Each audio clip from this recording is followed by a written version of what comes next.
मैं रामवीर आपके अपने YouTube चैनल इंफ्रावीर में आपका स्वागत करता हूं। तो दोस्तों, आज मैं आपके लिए एकदम बहुत अच्छी ट्रिक लेके आया हूं। हिस्ट्री में आपने देखा होगा, दिल्ली सल्तनत से कोई सा भी आपका वनडे एग्ज़ाम हो, 1 या 2 क्वेश्चन ज़रूर उठते हैं, और क्वेश्चन उठते हैं तो आप जो है ज़रूर गलत कर देते हो। गलत इसलिए हो जाते हैं क्योंकि ज़्यादातर इसमें नाम थोड़े अटपटे हैं, और हमारी जो उनका संस्थापक हैं और जो अंतिम शासक हैं और उनके जो वंशों का जो क्रम है, कभी कभी तो वंशों का क्रम ही पूछ लेता है। ठीक है, तो आपको यहाँ पे देखना पड़ेगा। आपको मैंने यहाँ पे ना एकदम इतनी अच्छे ट्रिक से आपको ये बताने की कोशिश की है कि आप जो है ज़िंदगी भर नहीं भूल पाओगे। तो आज एकदम आपको मैं बताऊँगा पूरे एकदम हाथ के पंजे पे, पूरा गुलाम वंश एकदम, पूरा दिल्ली सल्तनत किस तरीके से हाथ के पंजे पे एकदम रटा हुआ है, एकदम कभी ज़िंदगी भर आप भूलोगे ही नहीं। तो देखिएगा, सबसे पहले दिल्ली सल्तनत का काल पूछता है एग्जाम में। तो दिल्ली सल्तनत का जो काल है वो है 1206 से लेकर 1526 तक, यानी कि 320 साल 320 साल दिल्ली सल्तनत का शासन चला। ठीक, तो उसमें सबसे पहले आता है, सबसे पहले ना दिल्ली सल्तनत के जो यानी कि ये वंश थे, इनका क्रम बहुत पूछता है, कई बार एग्जाम में पूछा है। तो देखिएगा, मैं आपको क्रम के बारे में बताता हूँ थोड़ा। ये है आपका हाथ, ठीक, और आपके हाथ पे जो होता है ना, ये जो अंगूठा होता है गुलामी का। ठीक है, अंगूठा होता है गुलामी का। और फिर उसके बाद ये वाली जो उंगली होती है, ये आती है खुजाने के काम। ठीक है, खुजाने के काम आती है। तो खुजाने से मतलब आता है खिलजी वंश। ठीक, खुजाने से मतलब आता है खिलजी वंश। फिर उसके बाद ये आपकी तीसरी उंगली आती है, ये इधर से भी तीसरी है और ये इधर से भी तीसरी है। ठीक है, ये इधर से भी तीसरी है और ये इधर से भी तीसरी है। तो तीसरी मतलब तुगलक वंश। ठीक, उसके साथ वाली आती है उंगली, फिर तीसरी के साथ वाली, साथ मतलब ये इसके साथ है, साथ से आता है निकल के सैयद वंश। और ये जो लास्ट वाली उंगली आती है आपकी, फिंगर आती है लोधी वंश के लिए। तो सबसे पहले आपको मैं बता दूं, यहाँ से अंगूठा जो होता है गुलामी का होता है, यानी कि गुलामी का मतलब गुलाम वंश। फिर ये वाली जो उंगली होती है, इससे जो है हम खुजाते हैं, मतलब खिलजी वंश। फिर ये वाली जो उंगली होती है, इधर से भी तीसरी है और इधर से भी तीसरी मतलब तुगलक वंश। फिर ये वाली जो उंगली होती है, ये इसके साथ वाली होती है, जो बीच वाली उंगली होती है, बड़ी वाली, मतलब तीसरी के साथ वाली सैयद वंश। साथ से आता निकल के सैयद वंश। और ये जो कान की उंगली होती है, ये होती है लोधी वंश की। तो अब आपको वंशों का क्रम जो है कभी नहीं भूलोगे, आप ध्यान रखना। ये आपका गुलाम वंश, ये खिलजी वंश, ये तीसरी मतलब तुगलक वंश, ये साथ मतलब सैयद वंश, और ये जो है लोधी वंश। ठीक है, तो क्रम आपका अच्छे तरीके से याद हो गया होगा। अब हम जो है इनके जो है काल को याद करते हैं। काल पूछता है इन पे जो है काल पूछता है कि गुलाम वंश का काल बताओ।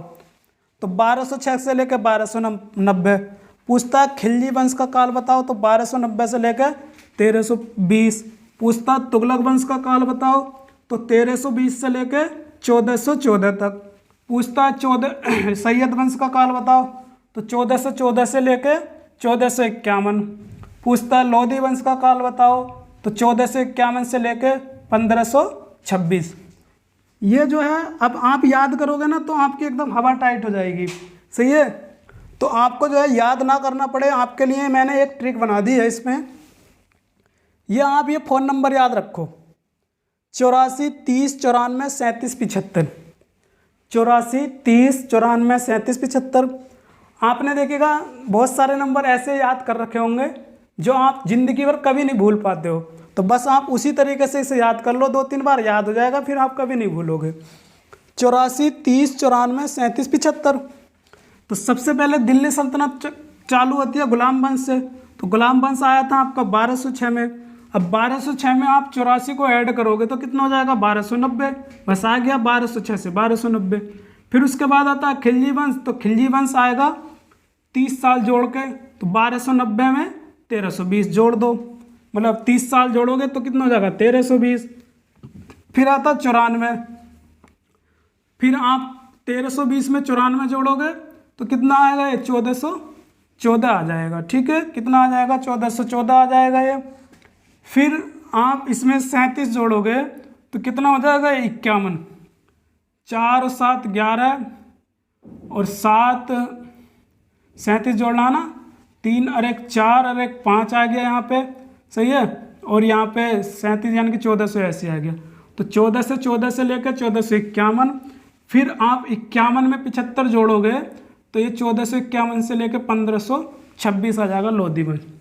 तो आपको बस ये मोबाइल नंबर याद रखना है। ये मोबाइल नंबर किसका, इसके जानने की कोशिश मत करो। ये बस इस पे मैंने बनाया है ऐसे ट्रिक कि इसमें 10 नंबरों का होता है ना मोबाइल, तो इसमें भी 10 नंबर आ रहे हैं, 2 2 4 2 6 2 8 2 10। ठीक है, तो आप जो है 1206 में 84 जोड़ोगे तो 90 हो जाएगा। 90 में आप 30 जोड़ोगे तो 20 हो जाएगा, 1300। और उसमें आप फिर से 94 जोड़ोगे तो 14 हो जाएगा। फिर उसमें आप 37 जोड़ोगे तो 51 हो जाएगा, यानी कि 51 हो जाएगा। और फिर आप उसमें 75 जोड़ोगे तो 26 हो जाएगा। तो इस तरीके से गुलाम वंश के मतलब जो दिल्ली सल्तनत है, इनके वंशों के काल और इनका क्रम हमने जो है लर्न कर लिया, सीख लिया। अब बात आती है, इन पे क्वेश्चन बनता है कि उनके संस्थापक कौन थे। गुलाम वंश का संस्थापक कौन था, खिलजी वंश का संस्थापक कौन था, तुगलक वंश का कौन था, सैयद वंश का कौन था, लोधी वंश का कौन था, इस तरीके से। ठीक है, और इन पे पूछता है कि इनके अंतिम शासक कौन थे। गुलाम वंश का अंतिम शासक कौन था, खिलजी वंश का अंतिम शासक कौन था, तुगलक वंश का अंतिम शासक कौन था, सैयद वंश का कौन था, लोधी वंश का कौन था। तो ये बार बार हमें ना दिमाग में कन्फ्यूजन पैदा करते हैं। उसके लिए मैंने एक ट्रिक बनाई है, सिर्फ 2 सेंटेंस में मैंने पूरा बना दिया। ये देखिएगा, ये संस्थापक का जो सेंटेंस है ये है, कुत्ता जल गया खुजा के बहुत। ठीक, थोड़ी सी हंसी आ रही होगी, लेकिन याद करने के लिए ऐसा बनाना पड़ता, कुत्ता जल गया खुजा के बहुत। ये है संस्थापक का, ये है अंतिम शासक का, क्यों मुवाना आई। ठीक, तो इसका मैंने इसको पहले लिखा और इसको बाद में लिखा ताकि मैं अच्छे से याद कर पाऊँ। तो अंतिम शासक मैंने पहले लिए हैं और संस्थापक बाद में लिए हैं। तो अंतिम शासक का जो सेंटेंस है वो है क्यों मुवाना आई। ठीक, और कुत्ता जल गया खुजा के बहुत। तो इसको ऐसे याद करेंगे कि क्यों मुवाना आई, कुत्ता जल गया खुजा के बहुत। अपने कुत्ते को देख जाकर तेरा कुत्ता खुजा खुजा के बावला हो गया, मर गया, वो जल गया। ठीक है, इस तरीके से क्यों मुवाना आई, कुत्ता जल गया खुजा के बहुत। सही है। तो क्यों से मतलब क्यूमर्स, मुबा मतलब कुतुबुद्दीन मुबारक शाह, मुबा मतलब मुबारक शाह। ठीक है, मुबा से रखेंगे मुबारक शाह के नाम से, जिसका पूरा नाम है कुतुबुद्दीन मुबारक शाह। ठीक है, ना से रखेंगे नासिरुद्दीन महमूद, ना से याद रखेंगे हम नासिरुद्दीन महमूद। और आ से याद रखेंगे हम आलम शाह, अलाउद्दीन आलम शाह पूरा नाम है इसका। आ से याद रखेंगे हम आलम शाह, मतलब कि अलाउद्दीन आलम शाह पूरा नाम। और ई से याद रखेंगे हम इब्राहिम लोधी, इब्राहिम लोधी। ठीक, बात ये आती है कि इनका पता कैसे चलेगा। देखो, मैंने आपको क्रम तो याद करा दिया। तो सबसे पहला गुलाम वंश, सबसे पहला गुलाम वंश, तो गुलाम से मतलब क्यूमर्स हो गया अंतिम शासक। फिर दूसरा आता है आपका खिलजी वंश, तो खिलजी वंश का अंतिम शासक हो गया मुबारक शाह, मुबा से मुबारक शाह यानी कुतुबुद्दीन मुबारक शाह। ठीक, उसके बाद आता है आपका तीसरा मतलब तुगलक वंश। सही है, तो तीसरे का तुगलक वंश का अंतिम शासन है नसरुद्दीन महमूद, ना से नासरुद्दीन। ठीक है, फिर आपका आता है ये 7 वाला यानी कि सैयद वंश। तो सैयद वंश का अंतिम शासक है आई मतलब आ से आलम शाह। ठीक है, आ से आलम शाह, तो अलाउद्दीन आलम शाह। फिर आता आपका सबसे बाद में लोधी वंश, लोधी वंश का अंतिम शासक है ई से, ई मतलब इब्राहिम लोधी। ठीक, इसी तरीके से संस्थापक हो गए इसके। कुत्ता जल गया खुजा के बहुत, कुत्ता से मतलब कुतुबुद्दीन ऐबक, तो कुतुबुद्दीन ऐबक। जल से मतलब जलालुद्दीन खिलजी, गया से मतलब गयासुद्दीन तुगलक, खुजा मतलब खिज्र खां। ठीक है, के का यहाँ पे कोई मतलब नहीं है, बस थोड़ा सा कॉम्बिनेशन बैठ जाए इसलिए लिख दिया। खुजा मतलब खिज्र खां और बहुत मतलब बहलोल लोधी। तो जैसे सबसे पहले हमारा था गुलाम वंश, तो गुलाम वंश का जो संस्थापक है वो है कुत्ता मतलब कुतुबुद्दीन। ठीक है, और फिर उसके बाद आता है हमारा मतलब खिलजी वंश, तो खिलजी वंश का संस्थापक है जलालुद्दीन खिलजी, मतलब कि जल मतलब जलालुद्दीन खिलजी। सही है।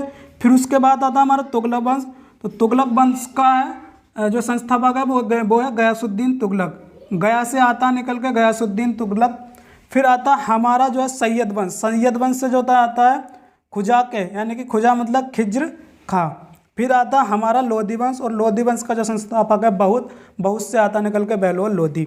तो ये एक ट्रिक, एक सेंटेंस हो गया, मतलब एक वाक्य हो गया। क्यों मुबाना आई, कुत्ता जल गया खुजा के बहुत। क्यों से मतलब क्यूमर्स, मुबाना से मतलब मुबाना में दो हैं, मुबा और ना। तो मुबा से मतलब मुबारक शाह, जिसका पूरा नाम है कुतुबुद्दीन मुबारक शाह। ना से मतलब नासरुद्दीन महमूद, और आ से मतलब आलम शाह, जिसका पूरा नाम है अलाउद्दीन आलम शाह। ई से मतलब इब्राहिम। कुत्ता से मतलब कुतुबुद्दीन ऐबक। जल से मतलब जलालुद्दीन खिलजी। गया से मतलब गयासुद्दीन। खुजा मतलब खिज्र खां, और बहुत से मतलब बहलोल लोधी। तो इस तरीके से मैंने थोड़ा सा इसको आसान करने की कोशिश की है। देखिएगा, अगर अंतिम शासक से और संस्थापक से क्वेश्चन उठता है, और अगर उनके काल से क्वेश्चन उठता है, और अगर उनके वंशों से क्वेश्चन उठता है, ज़्यादातर ये क्रम पूछा जाता है, इनके काल पूछे जाते हैं, अंतिम शासक पूछे जाते हैं, संस्थापक पूछे जाते हैं। तो यहाँ से आप क्वेश्चन कभी गलत नहीं करोगे। बस 2-3 बार रिवाइज कर लेना कि अंगूठा ये गुलाम का होता है, ये खुजाने की होती है, और ये जो है तीसरी होती है तुगलक वंश, ये 7 की होती है तो सैयद वंश, और ये होता है आपका लोधी वंश। इनके काल ध्यान रखने के लिए आप फ़ोन नंबर याद करना 84 30 94 37 75। ठीक, तो इसमें जो है 6 में 90 जोड़ देंगे, 6 में 84 जोड़ देंगे 90 आ जाएगा। फिर जोड़ेंगे तो 30 जोड़ेंगे तो 20 आ जाएगा। फिर जोड़ेंगे उसमें 94 तो फिर अगली आ जाएगी। फिर 37 जोड़ेंगे फिर ये आ जाएगा। 75 जोड़ेंगे ये आ जाएगा। ठीक है, फिर उसी तरीके से आप जो अंतिम शासक और संस्थापक निकाल सकते हो। मैंने अंतिम शासक पहले ले लिया, संस्थापक बाद में लिए, क्योंकि सेंटेंस का थोड़ा कॉम्बिनेशन बनाना था मुझे। क्यों मुबाना आई, कुत्ता जल गया खुजा के बहुत। ठीक है, तो बस उम्मीद करता हूँ समझ में आया होगा। वीडियो देखिएगा कैसी लगी। वीडियो अगर अच्छी लगी तो लाइक करके ज़रूर जाइएगा, और अगर हमारे चैनल पर नए आए हैं तो सब्सक्राइब कर दीजिएगा। आपको इसी तरीके की मज़ेदार वीडियो धीरे धीरे बीच बीच में आपको देते रहेंगे। तो बस इतना ही आज के लिए, मिलेंगे हम अपनी अगली वीडियो में। धन्यवाद दोस्तों।